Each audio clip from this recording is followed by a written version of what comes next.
ಹಗ್ಗಾಯನು ಬರೆದ ಪ್ರವಾದನೆ ಪುಸ್ತಕ 2ನೇ ಅಧ್ಯಾಯ 23ನೇ ವಚನ. ಆ ದಿನದಲ್ಲಿ ನಾನು ನಿನ್ನನ್ನು ತೆಗೆದುಕೊಂಡು ಮುದ್ರೆಯುಂಗುರವಾಗಿ ಮಾಡಿಕೊಳ್ಳುವೆನು, ಇದಕ್ಕೆ ನಿನ್ನನ್ನು ಆರಿಸಿಕೊಂಡಿದ್ದೇನೆ. ಇದು ಸೇನಾಧೀಶ್ವರ ಯೆಹೋವನ ನುಡಿ. ಕರ್ತನಲ್ಲಿರುವ ಪ್ರೀತಿಯ ದೇವಜನರೇ, ದೇವರಾಗಿರುವಂಥ ಯೇಸು ಕರ್ತನು ನಿಮ್ಮನ್ನು ಬಹಳವಾಗಿ ಪ್ರೀತಿ ಮಾಡ್ತಾರೆ. ಮಾತ್ರವಲ್ಲದೆ ಈ ಮುಂಜಾನೆ ವೇಳೆಯಲ್ಲಿ ಕರ್ತನು ತಾನೇ ನಿಮ್ಮ ಕೂಡ ಮಾತನಾಡಿ ನಿಮ್ಮನ್ನು ಬಲಪಡಿಸುವವರಾಗಿ ಇದ್ದಾರೆ. ಈ ದಿನಮಾನಗಳಲ್ಲೂ ಸಹ ನೀವು ಅದೇ ಚಿಂತೆ ವೇದನೆಗಳಲ್ಲಿ ಇದ್ದೀರಾ. ಕರ್ತನು ನಿಮಗೋಸ್ಕರ ಎಂಬುದಾಗಿ ಹೇಳಿ ಸಂತೋಷ ದಿನಗಳನ್ನು ಅನುಗ್ರಹಿಸಿಕೊಳ್ಳಿಕ್ಕೆ ಶಕ್ತನಾಗಿದ್ದಾರೆ. ನೀವು ಯಾರಿಗೂ ಪ್ರಿಯವಿಲ್ಲದೆ ಇರಬಹುದು. ನೀವು ಪ್ರಿಯವೆಂದು ಎಣಿಸಲ್ಪಟ್ಟಂಥವರು ಸಹ ಈಗ ನಿಮ್ಮ ಹತ್ತಿರ ಇಲ್ಲದೆ ಇರಬಹುದು. ಆದರೆ ಕರ್ತನಿಗೆ ನೀವು ಅತಿ ಪ್ರಿಯರಾಗಿ ಇದ್ದೀರಿ. ಕರ್ತನು ನಿಮ್ಮನ್ನು ಬಹಳವಾಗಿ ಪ್ರೀತಿ ಮಾಡುವವರಾಗಿ ಇದ್ದಾರೆ. ಆದುದರಿಂದಲೇ ಅವರು ನಿಮಗೆ ಮಾತನಾಡ್ತಾ ಇದ್ದಾರೆ. ಅವರು ನಿಮ್ಮನ್ನು ತೆಗೆದುಕೊಂಡು ತನ್ನ ಮುದ್ರೆಯುಂಗುರವನ್ನಾಗಿ ಮಾಡಿಕೊಳ್ಳುತ್ತಾರೆ. ಅದಕ್ಕೋಸ್ಕರವಾಗಿ ನಿಮ್ಮನ್ನು ಆರಿಸಿ ತೆಗೆದುಕೊಂಡಿದ್ದಾರೆ. ಮುದ್ರೆಯುಂಗುರ ಎಂಬುದಾಗಿ ನೋಡುವುದಾದರೆ ಕೈಗಳ ಬೆರಳುಗಳಲ್ಲಿ ಅನೇಕರು ಉಂಗುರಗಳನ್ನು ಹಾಕಿಕೊಳ್ಳುತ್ತಾರೆ. ಕೆಲವರು ಅದನ್ನು ತೋರಿಸಿಕೊಳ್ಳಲಿಕ್ಕೋಸ್ಕರವಾಗಿಯೂ ಮತ್ತು ಕೆಲವರು ಆ ಕೈ ಬೆರಳುಗಳಿಗೆ ಅಂದವಾಗಿರಬೇಕೆಂಬುದಾಗಿ ಆರಿಸಿ ತೆಗೆದುಕೊಂಡು ಆ ರೀತಿಯಲ್ಲಿ ಅವರು ಅಲಂಕರಿಸಿಕೊಳ್ಳುವವರಾಗಿ ಇರ್ತಾರೆ.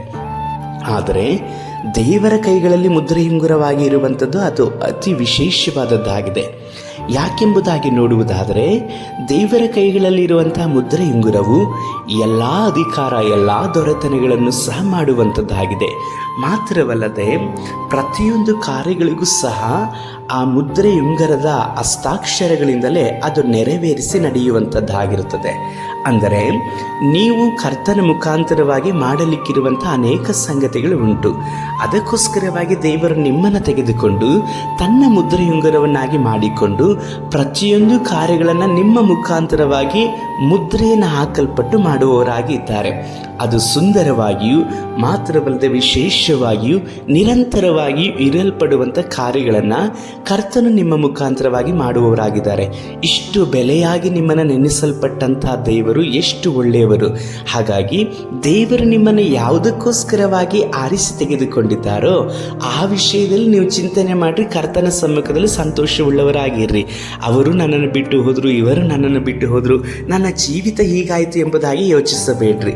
ಬಿಟ್ಟು ಹೋದಂಥ ಪ್ರತಿಯೊಬ್ಬರನ್ನು ಕರ್ತನು ನಿಮ್ಮ ಬಳಿಯಲ್ಲಿ ಸೇರಿಸಲಿಕ್ಕೆ ಶಕ್ತನು.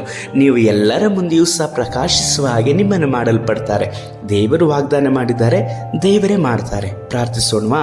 ಸರ್ವಶಕ್ತನಾದ ದೇವರೇ, ನಾನು ನಿನ್ನನ್ನು ತೆಗೆದುಕೊಂಡು ಮುದ್ರೆಯುಂಗರವನ್ನಾಗಿ ಮಾಡಿಕೊಳ್ಳುವನೆಂಬುದಾಗಿ ಹೇಳಿ ಇವರ ವಿಷಯದಲ್ಲಿ ನೀವು ಹೇಳುವಂಥ ಒಂದೊಂದು ಮಾತುಗಳಿಗಾಗಿ ಸ್ತೋತ್ರ.